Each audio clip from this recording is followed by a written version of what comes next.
যদি totally data save হচ্ছে না, তখন সমস্যা কোথায়? এই ডাটা লাইনগুলোতে।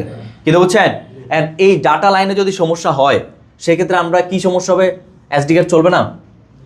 আপনার আগে ডাটা সেভ করা ছিল, এখন আর হয়তো নাই। আগে ডাটা সেভ করতে পারতেন, এখন আর করতে পারতেছেন না। এই জন্য কি এসডি কার্ড আসবে না? এসডি কার্ড আসবে, কিন্তু তার কার্যক্রম কি থাকবে? বন্ধ থাকবে। কিন্তু টোটালি এসডি কার্ড আসবে না। টোটালি 3টা লাইন। কয়টা লাইন? সেম আমরা সিম ওয়ানে যেমন পাইছি 3টা, এখানে কয়টা? 3টা। ওইখানে যেমন সিম ওয়ানের রিসেট পাইছিলাম কি, আর এখানে নাম পরিবর্তন হয়েছে কি, সিএমডি। সেম কথা, কি হয়েছে? সিএমডি। আচ্ছা, তারপর হচ্ছে কে, বিডিডি অথবা বিএমসিএচ অর্থাৎ পজিটিভ লাইন। কোন লাইন? তারপরে কোনটা? নেগেটিভ। কোনটা? নেগেটিভ। তাহলে সিগন্যাল লাইন, বিএমসিএচ অর্থাৎ কি পজিটিভ লাইন, আর হচ্ছে কি নেগেটিভ লাইন।